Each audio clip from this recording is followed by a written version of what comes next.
Hello everyone, it's Darren Naftal here.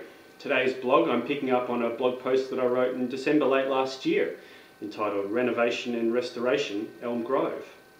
It's a little 2-bedroom Victorian cottage and a very difficult site. It is narrow, small, has the worst possible orientation, which is north, facing towards the street, and to add some more excitement to it all, it's also heritage listed. But I've been working very hard on it, and I've overcome all these challenges and found a design solution that both myself and my clients are really excited about. So today I thought I'd make a little video, take you for a tour and explain to you how I've gone about solving the issues of this site. Okay, here we have the existing floor plan, which is how the house looks at the moment. We have the street here on the left side, and on the right side here at the back of the property we have a lane, also known as a right-of-way. Bedroom 1 here at the front, bedroom 2, and wedged in the middle here is the living space, which typically of older houses of this period, the living spaces weren't connected at all to the backyard. So all it has is this tiny little window here, and on the boundary right on the property line is the neighbouring house and its 4-metre high red brick wall. So from the living room all you have is a view of a brick wall. We have the kitchen here, meals and bathroom, which is a 1970s tack on at the back, which is going to go to make way for the new proposal. Here's the front of the house, and here we have the back of the house, in desperate need of some love. Here is that brickwork 4-metre high wall on the boundary I mentioned, and this sunroom here, it just has to go.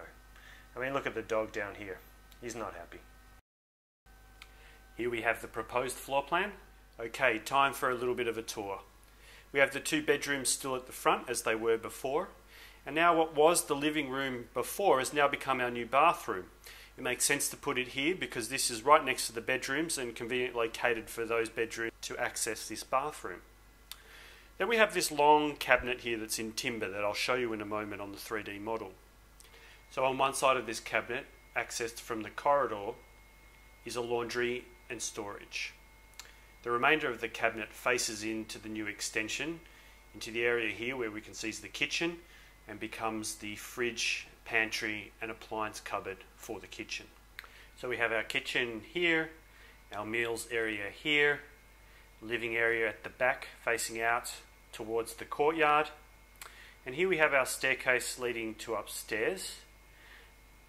And then tucked under the staircase is a study, and that is closed off and hidden away by a set of doors so that any clutter in that area can be totally concealed from the rest of the house. One of many difficulties with this project is the fact that north faces towards the street. North is the only side of the house that gets sunlight all day, so ideally what we want to do is face our living spaces towards north to capture that beautiful sunlight. In this case here, the old house is facing north, obstructing our access to that sunlight. So the only area to gain any direct sunlight is this small gap between the wall of the house and the wall of the neighbouring house.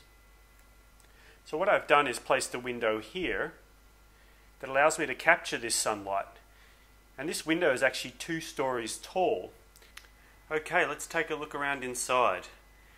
We have to the left here, we can see this window, this double height window that I was mentioning. We look up towards the ceiling there. And where we're positioned at the moment is the kitchen table, which we can see down in front of us here is actually built into the kitchen island bench shown there in grey. And the reason it's built in is because of the lack of space. This was a far more efficient way to get the table to work into the space and have enough space for all the other areas needed. I was particularly keen on keeping a view of the back of the old house inside this new extension. This is something I'm very big on. We can see at the back of the kitchen here is the weatherboard, which is the back of the original house. The black box hanging down there is actually the range hood over the stove. And the reason I like to put some element from the existing house in view of the new addition is I just like that reminder that we're adding to something, and the contrast between new and old I think is just a really beautiful one. On the right there we can see the cabinet facing in, the timber cabinet that is. On this side here it conceals a hidden fridge and pantry. And we view around, I've got exposed timber floor joists here up in black above us in the ceiling, and that's just to create added height, the illusion of added height. And I'll move forward here and spin around. And here's the underside of the staircase. Right in front here is where the television goes. So we can see the bottom two steps, and the third step actually makes up the bench onto which the television sits.